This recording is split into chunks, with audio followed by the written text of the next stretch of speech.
તો અત્યારે આપણે એક નાની એવી સ્ટોરીથી શરૂઆત કરીએ કે એક ગામ હતું, ત્યાં એક ખેડૂત હતો. તેને આપણે પશુ પક્ષી પ્રાણીઓ પાળવાની બહુ મજા આવતી, એને ટેવ હતી. એની પાસે ઘણી બધી ભેંસો હતી, ગાય હતી, અને પોતાનું ગુજરાન એમાંથી કરતો, અને થોડી ઘણી ખેતી પણ કરતો. તો એને એક દિવસ વિચાર આવ્યો કે હું મારા ફેમિલીમાં થોડાક વધારે એડ કરું કોકને. તો એને એક સસલું અને એક વાંદરો, બે જણાને એના પરિવારમાં નવા એડ કર્યા, સસલું અને એક વાંદરાને. તો એક દિવસે સાથે બધા રહેતા હતા સાથે. તો એક દિવસ એને એમ થયું કે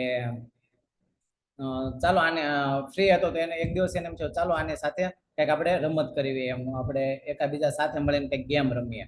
તો ખેડૂતે એના ખેતરમાં બહુ ઝાઝા બધા ખાડા ગાળી નાખ્યા, નાના નાના આપણે એટલા હાથ હોય ને એટલા ખાડા ગાળી નાખ્યા.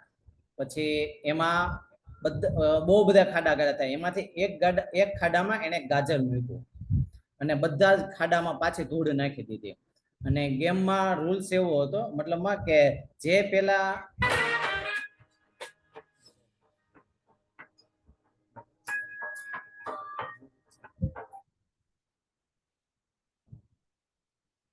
તો ગેમમાં રૂલ્સ અવાજ આવે છે ને પ્રોપર બધાને? મારો અવાજ આવે છે ને? ઓકે.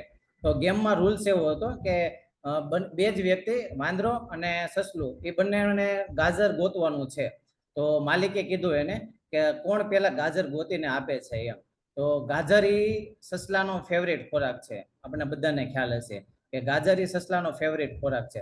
તો બધા લોકોએ વાંદરો અને સસલું બે, તો સસલું ફટાફટ એક્સાઇટમેન્ટ થઈ ગયું કે ઓકે આ ગાજર તો હું જ ગોતી લઈશ. તો એને સીધું તે ગાજર ગોતવા માટે બધા જ ખાડા બધા ખોલવા માંડ્યો, બધા બે પગેથી ખાડા ખોલવા માંડ્યા. અને વાંદરો હતો ને, વાંદરાને થોડીક આળસ ચડી, નેગેટિવ થયો કે આટલું બધું અવડું મોટું ખેતર છે, તો અત્યારે મારે ક્યાં એટલું બધું ખાડા, કેટલા ખાડા ગોતવાની, એ બધી મહેનત કોણ કરે એમ. તો એ એક ખાડા પાસે જઈને સૂઈ ગયો. જ્યારે સસલાએ બધા જ ખાડા જોયા અને એમાંથી કંઈક ને કંઈક ગોતવાની ટ્રાય કરી, પણ એને ક્યાંય ન મળ્યું. તો એને એવું નક્કી થયું પછી હવે ખાલી એક જ ખાડો બાકી હતો, જેમાં વાંદરો સૂતો હતો. તો એને ખાડો વાંદરાભાઈને કીધું કે તમે ઊભા થઈ જાઓ. અને એને જ્યારે વાંદરા સાથે વાતચીત થઈને વાંદરો ઊભો થઈ ગયો અને ખાડામાંથી ગાજર નીકળ્યું. તો ફટાફટ એ ગાજર લઈ અને એના માલિકને આપી દીધું. અને વાંદરાને એવું થયું કે હું આ તો મારી પાસે જ હતું ગાજર, તો મેં તો ટ્રાય જ ન કરી એમ. અને પછતાવો છો કે હવે સસલું માલિકની નજરમાં હીરો થઈ જશે, હવે માલિક હંમેશા એને સારી નજરથી જોવા મળશે, અને મને કઈ માલિક કામ કરવા કે કોઈ વસ્તુ દેશે નહીં એમ. તો સ્ટોરીનો સાર કંઈક એવો છે કે આપણે ઘણી કેમ વાંદરો સૌથી પહેલા વાંદરાને શું નેગેટિવ થયું કે સૌથી પહેલો એને વિચાર એવો નેગેટિવ કર્યો કે ઘણા બધા ખાડા છે, ખેતર બહુ મોટું છે અને ઘણા બધા ખાડા છે. તો એને એવું થયું કે એટલા બધા ખાડા હું ક્યારે ગાળી રહીશ. તો એ વાંદરાની પહેલી ભૂલ. પછી બીજી ભૂલ કે વાંદરાએ શરૂઆત જ ન કરી. જો એને પોતાનાથી શરૂઆત કરી હોત તો એને પહેલી જ વસ્તુમાં એને કામયાબી મળી જાત. જ્યાં સૂતો હતો એને ત્યાં જ એ જ ખાડો ખોદ્યો તો એને પેલું સીધું જ ગાજર મળી જાત એને. તો બીજી ભૂલ એ વાંદરાની કે એને શરૂઆત જ ન કરી. ત્રીજું કે પછી પછતાણો કે હવે માલિક મને નહીં આમ કરે ને તેમ. તો એ ભાગ્યની વાટે બેઠો હતો. તો પણ ભાગ્ય તો એની સાથે હતું જ તે, પણ એને ટ્રાય જ ન કરી. તો આવું કંઈક શીખવા મળતો. તો ઘણી વખત આપણે આને થોડીક હેલ્થ બાબતે લઈ જાઓ. હવે આ વાર્તાને સ્ટોરીને હું થોડુંક હેલ્થ બાબતે લઈ જાઉં કે ઘણી વખત આપણને કોઈક કહેતા હોય છે, કોઈક વજન ઘટાડવા માટે, કોઈક પોતાના કંઈક ને કંઈક, કોકને અહીંયા આપણે વજન ઘટાડવાનું હોય, કોકને માથું દુખતું હોય, કંઈક ને કંઈક કોકને પ્રોબ્લેમ હોય, કોકને સ્નાયુનો પ્રોબ્લેમ છે, કંઈક ને કંઈક વસ્તુના બધાને પ્રોબ્લેમ હોય. ઘણા બધાને એવું હોય કે મારું વેઇટ બહુ વધારે છે, મારે 100 કિલો વજન ઘટાડવો છે. તો અને ઘણા બધા આપણને ક્યારેક કોઈ કહેતું હોય કે ચાલો આપણે આ જગ્યાએ જઈએ, આ જગ્યાએ સારું છે, આવી રીતના કરો. તો જ્યારે આપણે ઝાઝી બધી વસ્તુ જોતા હોય ને કે અત્યારે તો મારે બહુ બધું, કદાચ ઇનકેસ કે મારું અત્યારે 100 કિલો વેઇટ છે, મને કોકે કીધું કે ચાલ મારી સાથે તું વજન ઘટાડવાના, એવી રીતના મને એમ કીધું. તો હું સૌથી પહેલો જો નેગેટિવ છું ને કે ભાઈ મારું તો 100 કિલો વજન છે, હું કેદી ઠેઠ મારું 30-40 કિલો વજન કેદી ઠેઠ હું ઘટાડીશ. તો સૌથી પહેલો મારો નેગેટિવ પોઈન્ટ કે મેં એક હારે એટલું બધું જોયું. બીજો મારો નેગેટિવ પોઈન્ટ કે હું જો શરૂઆત જ નહીં કરીશ ગમે ત્યાંથી, નોર્મલી કોઈની વાત જ હું નહીં સાંભળીશ, કે નોર્મલી હું મારી ડાયટ શરૂ નહીં કરું, હું મારું કસરત નહીં કરું, તો ક્યાંક ને ક્યાંક હું શરૂઆત જ નહીં કરું ને, તો એક સમયે જે મારું અત્યારે 100 કિલો વજન છે ને, એ મારું 110, ભવિષ્યમાં મારું 110 થઈ જશે, 115 થઈ જશે. નોર્મલી કદાચ કોઈને બહુ માઇગ્રેનનો પ્રોબ્લેમ છે, કોઈને માથાનો, કોઈને સ્નાયુનો પ્રોબ્લેમ છે, કોઈને ગોઠણ દુખે છે. નોર્મલી કોઈ જો શરૂઆત જ નહીં કરે ને, તો આગળ જતા જતા ટેબ્લેટ પીતા પીતા એને વધારે થઈ શકે છે, ગમે એને ફિઝિકલ. તો આવી જ રીતના આ કંઈક સ્ટોરીનો સાર હતો. તો હંમેશા ક્યાંય પણ વસ્તુ બહુ મોટાની આશા ન રાખે, હંમેશા નાને નાનેથી શરૂઆત કરી દેવી. જો નાને નાનેથી શરૂઆત કરશો ને આપણને, તો એક સમયે આપણને મોટી સફળતા મળશે. જો મારો 100 કિલો વજન હો, હું એમ વિચારું સીધો કે મારે 30 કિલો ઘટાડવો છે, કે દિવસ ઘટાડીશ તો મને કદાચ હું બહુ તકલીફ પડી જાય, હું 30 કિલો મારા માટે બહુ ઝાઝો છે. પણ એક સમયે હું એવું વિચારું કે મારે દર અઠવાડિયે આ રવિવારથી આજે સોમવાર છે, તો આજે સોમવારથી આવતા સોમવાર સુધીમાં મારે 1 કિલો જ વજન ઘટાડવો છે. તો મારો મહિનામાં ઓછામાં ઓછા 4 થી 5 કિલો વજન ઘટશે. તો 4 મહિનામાં મારો 20 કિલો વજન ઘટી જશે. સમયની સાથે હું ધીમે જેમ જેમ ચાલતો જાય છે, એવી રીતના સારું થતું જાય છે, એવી રીતના. તો આજે આવો જ કંઈક સરસ મજાનો પાઠ લઈને આવી રહ્યા છે નીતા મેડમ. તો આપણે નીતા મેડમ પાસેથી સાંભળીએ કે યસ નીતા મેડમ, જોરદાર ક્લેપિંગ સાથે નીતા મેડમને ઇન્વાઇટ કરું છે કે કંઈક એની જર્ની કહેશે આપણને story.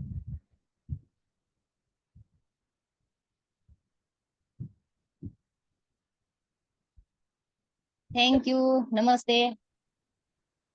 Thank you sir. Thank you. કેમ છે બધાને? ગુડ મોર્નિંગ, જય શ્રી કૃષ્ણ. હાય હાય કરી શકો બધા? અમને સરસ મજાની સ્ટોરી હતી. એટલું તો ખાલી જાણવા મળ્યું કે નેગેટિવ નહીં વિચારવાનું, પોઝિટિવ તરફ જવાનું, હે ને બધાને. તો હું પણ થોડું કહીશ કે આપણે પાચન સરળતાથી કેવી રીતે થઈ શકે, હે ને. મેન તો ઇસ્યુ આપણા બધાના પાચન વિશેના જ હોય છે. સગુણા મેડમ,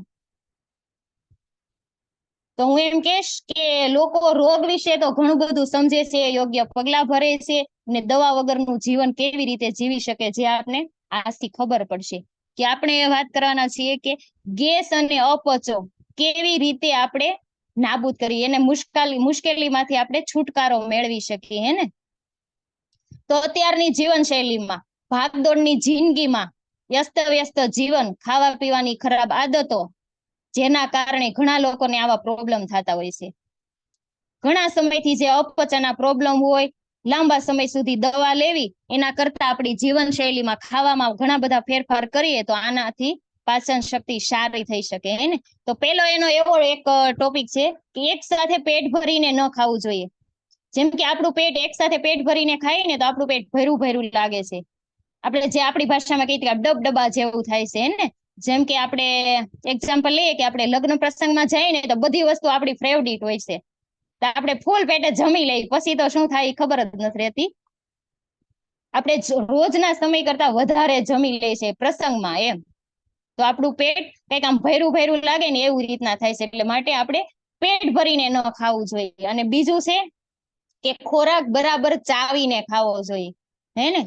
કે આપને આપણા કોચ રોજ આવું કહેતા હોય છે, કે છે ને બધાના કોચ કે ખોરાક બરાબર ચાવીને ખાઓ. કે જે ખોરાકમાં મોઢામાં આપણે જે લાળ બનતી હોય છે, ઓમાઇલીઝ નામનો એક હોર્મોન હોય છે, જે આપણી કાર્બોહાઈડ્રેટની પાચનમાં મદદ થતો હોય છે.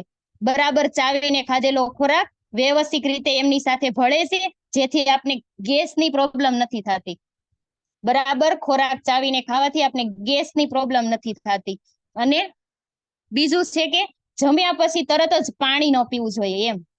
જમ્યા પછી તરત પાણી ન પીવું જોઈએ, કેમ કે આ પાણી પીવાથી આપણા પાચક રસ હોય ને મંદ પડી જાય છે, પાચનની ક્રિયા ધીમી પડી જતી હોય, જેનાથી આપણી પાચન શક્તિ ઓછી થાય છે, અને આપણે પાચનની ક્રિયા જેમ કે આપણે અટકી જાય છે. આપણે ભોજન ખાતા હોય ને સાથે સાથે પાણી પીતા હોય, ઘણા બધા એવું હોય કે પાણી પીતા હોય. જમ્યા પછી તરત અથવા તો સાથે પાણી ન પીવું જોઈએ, આપણી પાચનની ક્રિયાને વ્યવસ્થિત થવા નથી દેતા, અને આપણી પાચન ક્રિયા અટકાવી દે છે. જેમ કે જમ્યા પછી તરત સૂવું ન જોઈએ.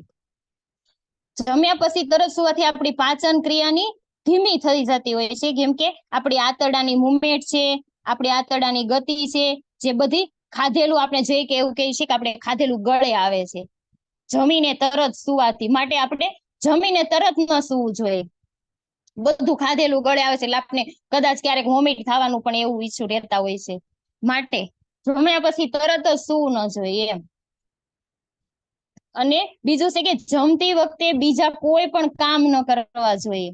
જેમ કે આપણે ટીવી જોતા જોતા જમતા હોય, કોઈ પણ બીજા કામ સાથે જોડાયેલો તો કામ કરતા કરતા જમતા હોય, ઉભા ઉભા જમતા હોય, તો આવું ન કરવું જોઈએ. કેમ?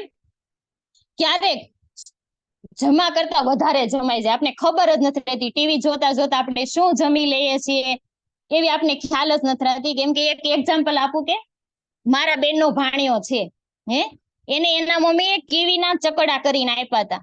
તો એને ફોન જોતા જોતા બધા જ કીવી ખાઈ ગયો. પછી એના મમ્મી એને એવું પૂછ્યું કે તે શું જમ્યો એમ, તો એ એટલું બોલ્યો કે કાકડી.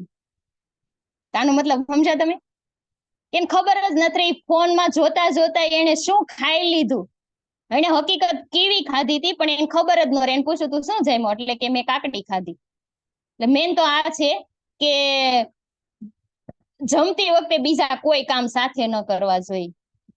અને જમવામાં મનથી જોડાવું જોઈએ, તાંત્રિક રીતે ન જમો. મન મૂકીને આપણે જમો કે માનસિક રીતે જમો, હે ને? કેમ કે આપણે કોઈ જગ્યાએ બહાર ગયા હોય તો આપણે અમુક એવી ચટપટી વાનગી જોઈ ગયા હોય ને, પીઝા છે, ફેંકી છે, આપણે મનમાં, આપણે મોઢામાં રસ આવવા મળે, હે ને? આપણે એવું થાય લાય ફટાફટ જમી લે. એવી રીતે ન જમવું જોઈએ. આવી રીતે જમવામાં મનથી જોડાવું, જેથી પાચન આપણું તરત જ થાય, સરળતાથી પાચન થઈ જાય. અને એક તો છે કે બેઠાડું જીવન ટાળો.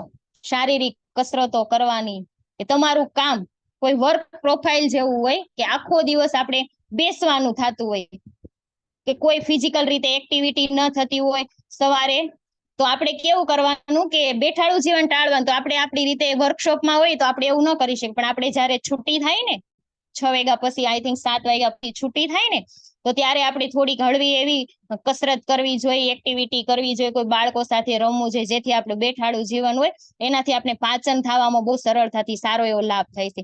કે અર્લી મોર્નિંગ કે આપણે સવારમાં વહેલું આપણા વર્કશોપ પહેલાના સમયમાં આપણે વહેલું મોર્નિંગમાં એક્ટિવિટી કરવાની, કસરત કરવાની હળવી એવું, જેથી આપણું પાચન સરળતાથી થાય. ને એક તો છે ચિંતા અને તણાવ, એટલે કે આપણે એવું કહીએ છીએ કે ટેન્શન, જેના લીધે આપણી પાચન શક્તિ નબળી પડે છે. આવી મને પણ ખ્યાલ નહોતો, પણ મેં એક જગ્યાએ વાંચ્યું હતું. આપણે ટેન્શન થી જમીએ ને તો આપણે વ્યવસ્થિત સરળતાથી પાચન નથી થતું, હે ને? તો અત્યારે તો બધાને મામા મહિનો ચાલે છે, બધા ઘણા બધા કોઈ કોઈ બેનું છે, કોઈ ભાઈ છે, ભેગા થઈને જમે તો કેવી મજા આવે છે બધાને. ઘરે જ જમી એના કરતા આપણે બધા જોઈન્ટમાં જમી તો બધાને વધારે મજા આવે છે ને. તો એવું છે કે આપણે ટેન્શનમાં નહીં જમવાનું, દિલ ખોલીને જમી લેવાનું એમ. ને બીજું છે કે કોઈ મ્યુઝિક, કોઈ થેરાપી, મ્યુઝિક કે આપણે કોઈ ગીત સાંભળતા સાંભળતા એવી રીતના નહીં જમવાનું. અને જમવામાં અનિયમિતતા ન રાખો, કે આપણે જેમ કે આપણે જે ટાઈમે જમી લેતા હોય ને, દાખલા તરીકે આપણે 12 વાગે જમી લઈએ છીએ, એટલે આપણા શરીરના એવા એક પાચક રસ બને છે કે જે આપણે 12 વાગે આપણને બહુ ભૂખ લાગે છે. કેમ કે આપણું શરીર એવા ટાઈમથી ટેવાઈ ગયેલું હોય છે કે આપણે 12 વાગે, આપણે રોજનો ટાઈમ હોય ને તો આપણે 12 વાગે વધારે ભૂખ લાગે. પછી આપણે એવું કહીએ છીએ કે આપણે આઈ થિંક 12 વાગે જમવાનું ન મળ્યું તો આપણે 12:30, 1 વાગે જમીને ત્યારે આપણે એવું બોલતા હોય છે કે આપણી ભૂખ મરી ગઈ છે. જે આપણે મન મૂકીને આપણે એવી રીતે કે આપણે જમી ન શકે, હે ને? આપણે 12 વાગે જેટલું જમી, આપણા પાચક રસ અંદરના તૈયાર થયા હોય, સેલ એવા એવા બની ગયેલા હોય કે આપણે 12 વાગે જેવી જમવાની મજા આવે ને એવી 1 વાગે જમવાની મજા નહીં આવે. કેમ કે આપણે એવું ઘણું વખત એવું કહેતા હોય છે ને કે ભૂખ મરી ગઈ છે, હવે થોડું ઘણું જે તે છે તે જમી લો એમ. એટલા માટે કે ભાઈ 12 વાગે જમી છે તો 12 વાગે જમી લે. મોડું થાય તો આપણે મજા જ નથી આવતી એમ. અને એક છેલ્લું છે કે ચરબી યુક્ત ખોરાક અથવા તો વાસી ન ખાવું જોઈએ. બધાને ટેવ છે, મારી પણ હતી જ આવી ટેવ, કે પાવભાજી બનાવી હોય, સેન્ડવીચ બનાવી હોય, સાંજે આપણે મૂકી દઈએ અને સવારે એ મજાની ખાઈ.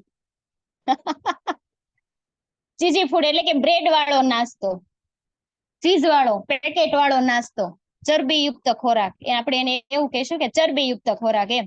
તો તો એવું વસ્તુ આપણે નહીં કે કેમ કે એ વસ્તુ આપણે છે ને પાચન શક્તિ ઓછી કરે છે, અને આવા ખોરાક એવાથી આપણી પાચન શક્તિ પણ નબળી પડી જાય છે.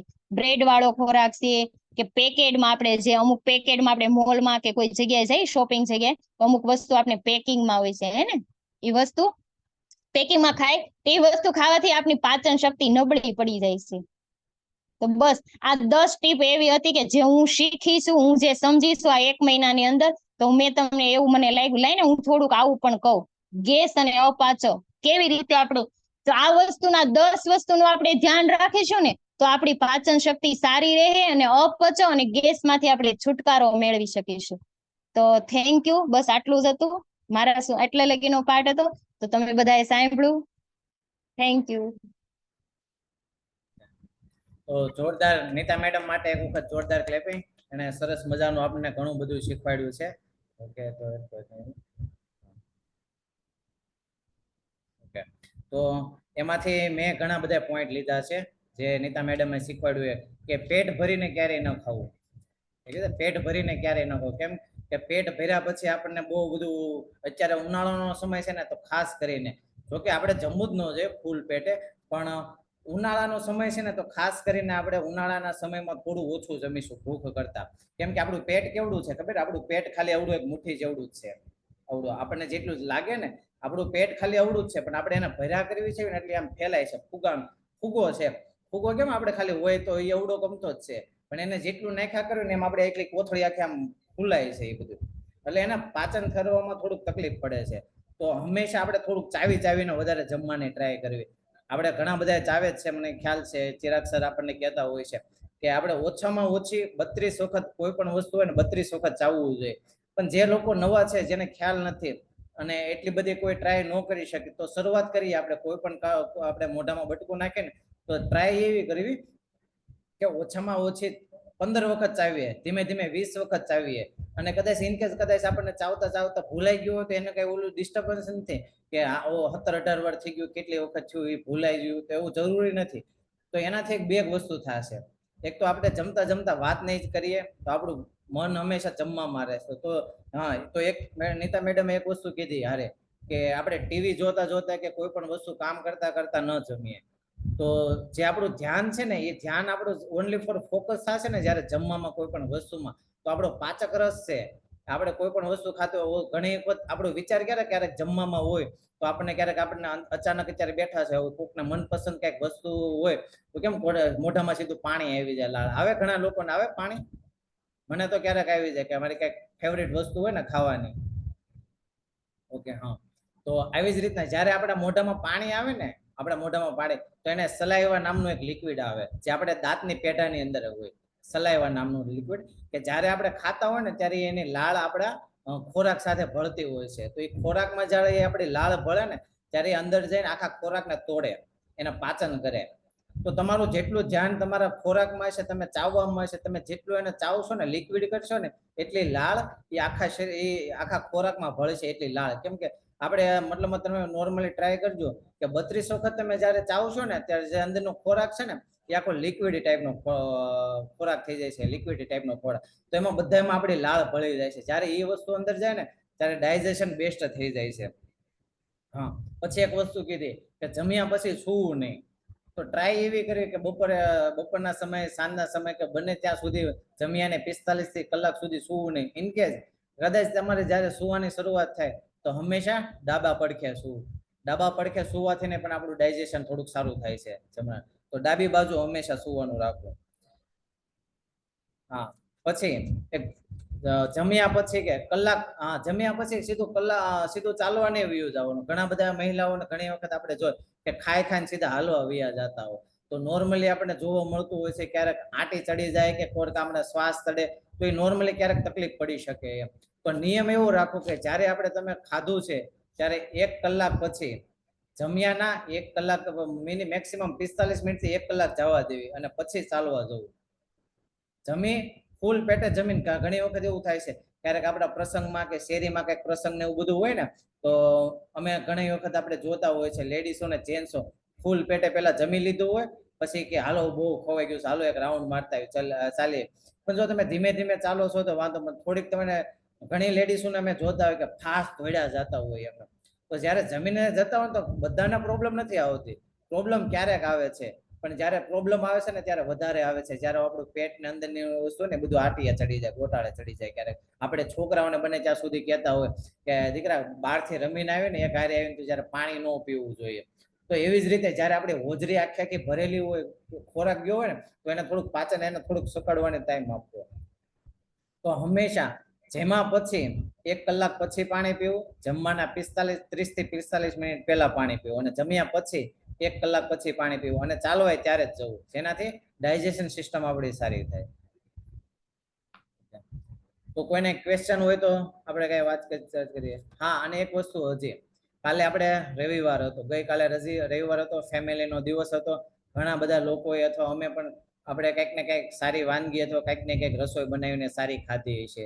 તો ટ્રાય એવી કરવાની કે જેને રેગ્યુલર ઘરનું આપણે જે રીતનો નાસ્તો લઈએ છીએ એ ડબલ વખત, અથવા કોઈ જો સાદું જ ખાધું હશે તો કશો વાંધો નથી, પણ કોઈ કાલે સાંજે હેવી ખોરાક ખાધો છે, કદાચ બહારનું કંઈક તળેલું બ્રેડ વાળું કંઈ પણ ખાધું છે, તો આજે ટ્રાય એવી કરજો કે બપોરે થોડુંક લાઇટલી હળવું સલાડ, ફૂલ ચાવીને જમવાની ટ્રાય કરજો. અને આજે થોડુંક હળવો નાસ્તો કરજો. નાસ્તો એટલે હળવું થોડુંક ભોજન કરજો. જે રેગ્યુલર જમી છે ને એની કરતાં થોડુંક ઓછું જમજો. કેને માટે કે કાલે આપણે કાંઈક તળેલું કે કંઈ પણ વસ્તુ હેવી ખાઈ લીધી છે ને, તો આજે આપણું મેન્ટેન થઈ જાય છે આપણું વજન. જે કાલે થોડુંક અનહેલ્ધી, કદાચ રવિવાર છે, કદાચ કોઈક બહાર ગયું હોય ને જમાઈ ગયું, અથવા આપણે ઘરે ને ઘરે કંઈક ખાઈ લીધું એવું, તો આજે આપણી એની ગઈકાલની કેલેરી આજે થોડીક મેનેજ થઈ જાય. તો સાંજે એવું લાગે તો સાદી ખીચડી છે, સાદા પૌવા છે, આપણે પૌવા બટેકા પૌવા કરવી ને એવા પૌવા વઘારી નાખવાના, બટેકું નહીં નાખવાનું, એ ટાઈપનું સાદું ખાઈ લેવાનું, એટલે ગઈકાલની કેલેરી આજે યુઝ થઈ જાય એમ. ઓકે. અને હવે કોઈને કંઈક ક્વેશ્ચન કે એવું કઈ હોય તો જણાવી શકે. હાથ હેન્ડ રાઇઝ કરો, કોઈને ક્વેશ્ચન હોય તો, કંઈ પૂછવું હોય તો અત્યારે. તો 11 વાગી ગયા છે, અને ઘણા બધા મહિલાઓને અત્યારે રસોઈનો ટાઈમ થઈ ગયો છે, તો આપણે લિંક ક્લોઝિંગ ઉપર જઈએ. કોઈને કઈ સવાલ?